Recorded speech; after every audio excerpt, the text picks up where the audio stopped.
नमस्कार दोस्तों, मैं आपका दोस्त शुभ और आप सुन रहे हैं हॉरर स्टोरी बाय शुभ।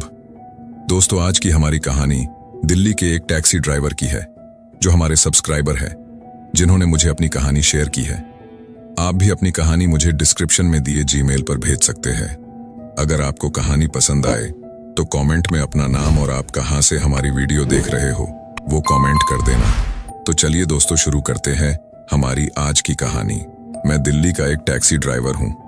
मेरा काम अपनी सवारी को उठाकर उसकी मंजिल तक पहुंचाना होता है।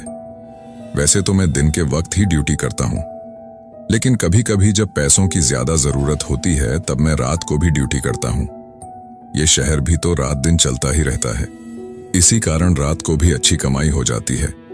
वैसे भी रात को ज्यादा टैक्सी ड्राइवर अवेलेबल नहीं होते, इसी कारण जो अवेलेबल होते हैं वो थोड़े पैसे ज्यादा ले लेते हैं। मैं भी इसी कारण रात को ड्राइविंग किया करता था, क्योंकि रात को कभी कभी लोग 50-100 ज्यादा दे देते हैं।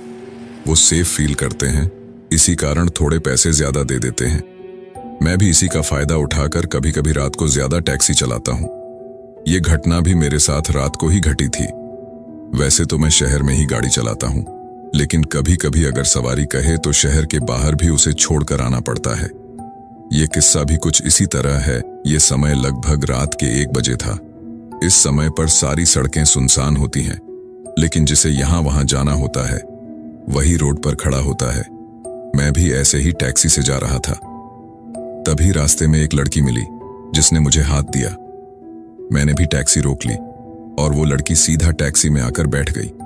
मैंने उससे पूछा कि कहां जाना है, तो उसने शहर से बाहर का एड्रेस बताया। मैंने उससे पैसों की बात कर ली कि इतने पैसे लगेंगे वहां जाने के। उस लड़की ने भी कोई सवाल नहीं किया और उसने कहा, चलो शहर में थोड़ी कम पैसे लगते हैं, लेकिन शहर से बाहर जाने के 50-100 अलग से लगते हैं। वो लड़की तैयार थी, इसीलिए मैं भी टैक्सी चलाता गया। मैं उस लड़की से बात नहीं कर रहा था, क्योंकि कई कस्टमर सेफ फील नहीं करते। अगर टैक्सी ड्राइवर ज्यादा सवाल पूछते हैं तो वो थोड़ा अनसेफ फील करने लगते हैं और उनको लगता है कि टैक्सी ड्राइवर उनके बारे में ज्यादा पता लगाने की कोशिश कर रहा है। इसी कारण मैं चुप था, लेकिन तभी उस लड़की ने बात करना शुरू कर दिया।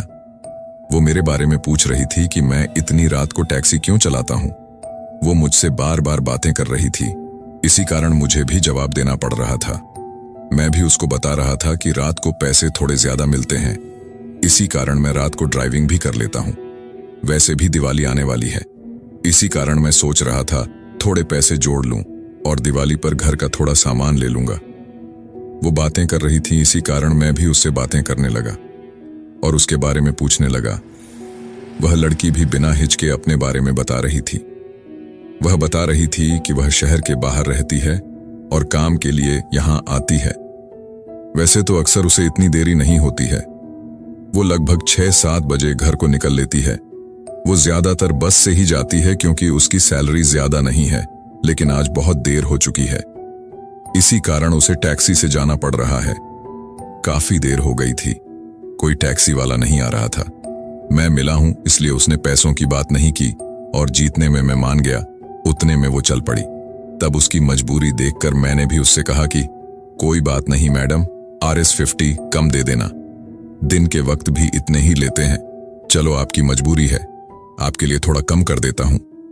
वो लड़की खुश थी कि उसके थोड़े पैसे बच रहे हैं। ऐसे ही हम बातें करते जा रहे थे।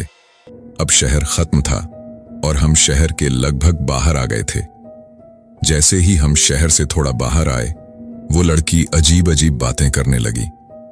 वो लड़की कह रही थी कि तुम अच्छे ड्राइवर लग रहे हो। ज्यादातर ड्राइवर तो अकेली लड़की को देखकर उसका फायदा उठाने की कोशिश करते हैं। क्या तुम भी मुझे कहीं सुनसान जगह पर लेकर तो नहीं जाओगे? तभी मैं हंसकर उससे कह रहा था कि मैडम, मैं शादीशुदा हूं और मेरा घर अच्छा चल रहा है। वैसे भी इसमें कमाई अच्छी है, तो मैं ऐसा कुछ नहीं करता। मैं एक अच्छा इंसान हूं। ऐसे ही हम बातें करते जा रहे थे। ऐसे ही बातें करते करते जैसे उसका पारा बढ़ने लगा। वो अब मुझ पर चिल्लाकर बातें कर रही थी। मैं भी हैरान था कि वो ऐसी चिल्ला क्यों रही है। पहले तो मुझे लगा कि वो किसी बात पर गुस्सा है, लेकिन धीरे धीरे वह मुझ पर चिल्लाने लग पड़ी थी। अब मुझे भी गुस्सा आने लगा था कि वो मुझ पर क्यों चिल्ला रही है। अगर बाकी टैक्सी वाले ऐसे हैं तो वो मुझ पर क्यों चिल्ला रही है।